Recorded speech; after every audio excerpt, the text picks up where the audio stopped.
GOMTV.net. In the bottom right starting location, slowly turning this series around, he is Master Maru Prime. And his opponent over here in the bottom left, we have this Protoss player. He is Grandmaster SK Telecom T1 Rain. You know, I thought for sure coming into this game that Rain would be in the bottom left. Oh wait, he is in the bottom left. Okay. Oh, start the cast over. Yeah. Another mistake. Well, no, that's good then, because we need riders. No, but why did you think he was going to be for sure bottom left? I don't know. I was like, for sure Rain's going to be the bottom left. Bring this guy to a casino, man. Yeah. Artosis, what are we doing? Wow. I'm like, well, he was bottom left last time. He's definitely going to be bottom right this time. I'm thinking 24 black. All right. So, time to wait and see. What does Maru have planned here? So, I don't know, man. After that last game, I'm sure Maru's probably like, oh, I actually can beat this guy in a normal game. Yeah. And look, ooh, Rain is looking. Yeah, he's looking for any proxies. Maru, on the other hand, is going command center first. Smart. Yeah.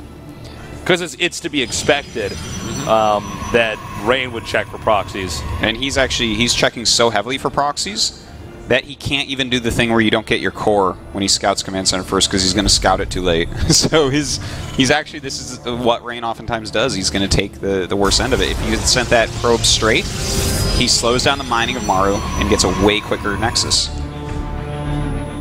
Yeah, we know it's in Winterfell area because that wolf emblem in that's Stark territory, Artosis. Maybe this is Code A territory, Tasteless.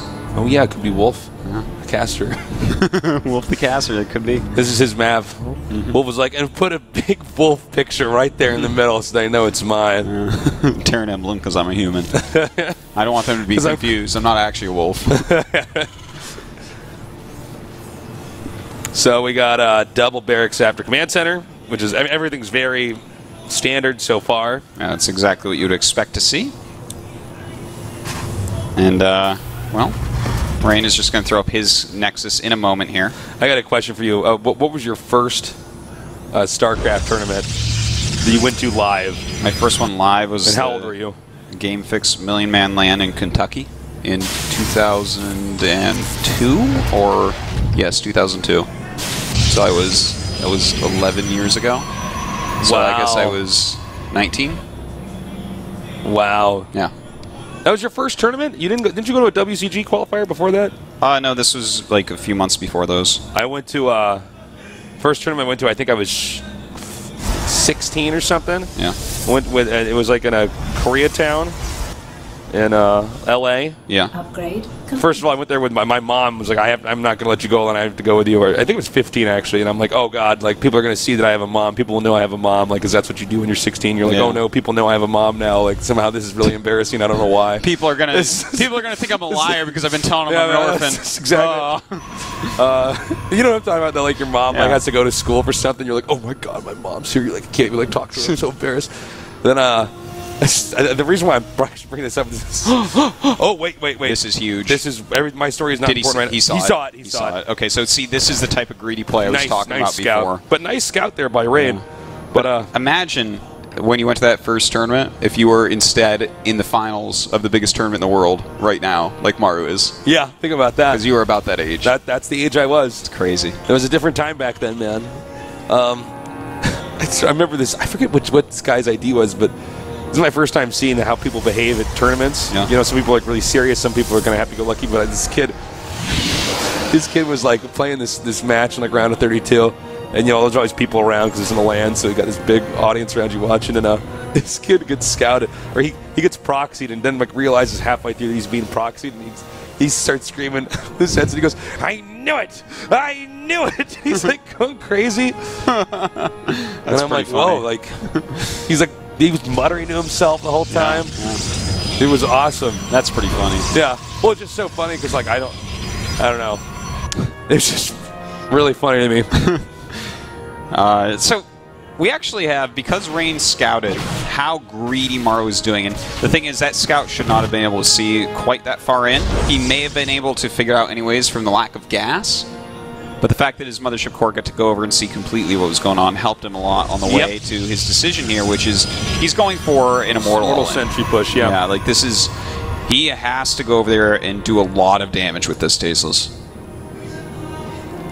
So, and look at that double eBay. God, Maru is just so greedy. He's like Scrooge McDuck greedy. Thing is, he needed to like block that mothership core from really seeing what was going on, because I'm a bit nervous here. He might get broken, but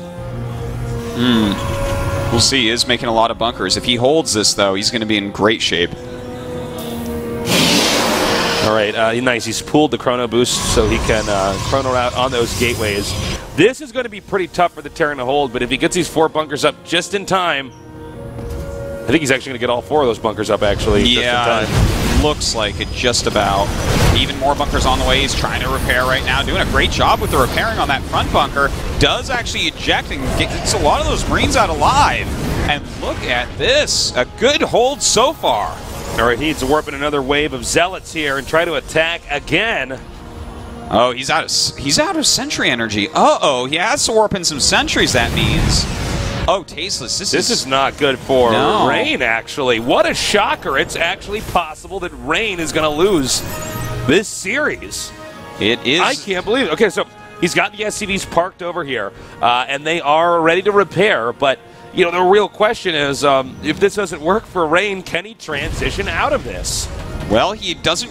I mean, he has a lot of gas that he's mining, but the problem is with well, here we go. This is the important moment right here, Tasteless. He is really going for it right now, but with that many SCVs and Marines coming out, I don't see this working. Oh my God! And he actually might be able to counterattack off the back of this right now.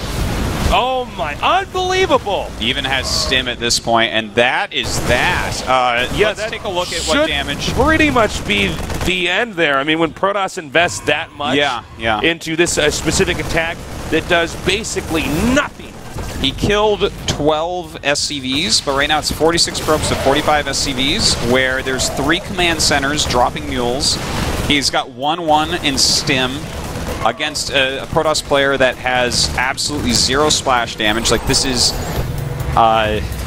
really unbelievably good for Maru. This is exactly the type of play that you need to do to beat Rain, which is be so unbelievably greedy that his safety punishes him. Yep, well said. It's something we talked about early on, and it looks like it's kind of coming into fruition now. Yeah. Like, his response to seeing the greed was like, well, I guess I'll do an Immortal push. Well, you know what's funny, too, is the fact that he scouted that with a Mothership Core means that Maru knows that Rain knows, which means you can almost predict what Rain's behavior is going to be. Exactly. You know? That's what we were talking about before, where Rain is like staying within his comfort zone of build orders, and his responses. Like, I could write down on a piece of paper what he's looking for and what he's going to do when he sees these certain things. Yeah. And Maru knows this, obviously, and he's just playing fantastically against Rain's style here. All right, the command center goes ahead and lands over here. I kind of play-by-played that. That was kind of weird. That was an epic. I was like, and it's going to land on the ground right now. It's down the command center. It looks like it's sturdily attached to the ground, and SCVs shortly will begin production here. Yeah, man. It's pretty sick, Tasteless. Pretty sick, man. You really know how to make it exciting, yeah, man, it's pretty epic. That was a nail-biter right there. I wasn't sure it was going to land on the right spot, but it did. This is why he is the best of the best, ladies and gentlemen. Clearly a player deserving of a championship. Well, Maru's look at this huge lead, man. He's up by like 30% of supply. 30 supply also. Okay. Yes, that's like... All right, a stem coming down here, and this is just a beautiful surround. And that should be it. GG. Wow. It is now 3-2 in favor of Maru. What in the hell is going on? Well, Maru's playing really well is what's going on, Tasteless. He's chosen some very good builds. He's like, this is how you have to do it.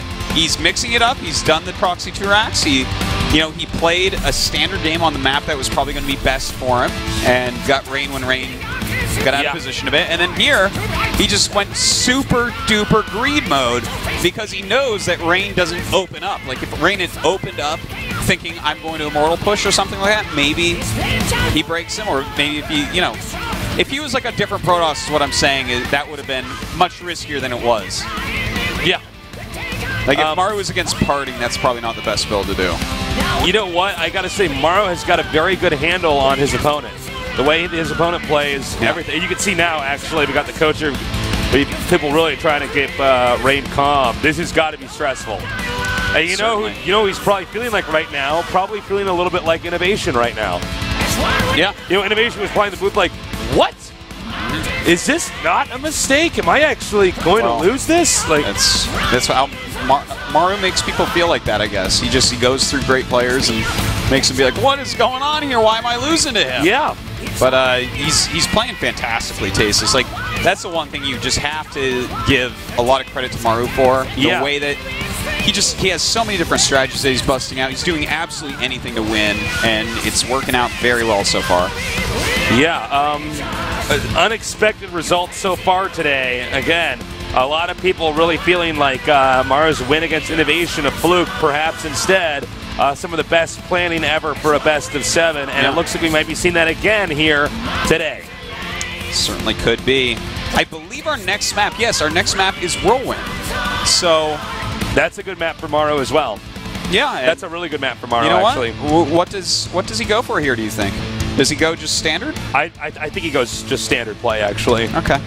Maybe he does something else, but I would just look. This map is so big, and the distance. It's hard to win that the distance, though. The architecture of the map, from the third base, the natural third, to the starting base, you can be abused so badly with drops that I would just go for standard play. Yeah, why not? It definitely could end up working out. The big open kind of plain area in the middle of the map is great for Terran against Protoss for surrounds. Oh yeah, there's a lot of surface area. You're going to end up, if you're in end game, you're going to be in a battle that's so big. You can't even see it all on the screen. So thank God we can zoom out nowadays. Yes, thank God. Well, you know, I think he should play kind of a more standard one and maybe wait for Rain to possibly get out of position like happened on Star Station. It's not a bad call. And if it fails, then I guess we just go to the beach and see how that goes. Yeah, well, we're going to see how that goes in just a little bit after this short break. Stay tuned.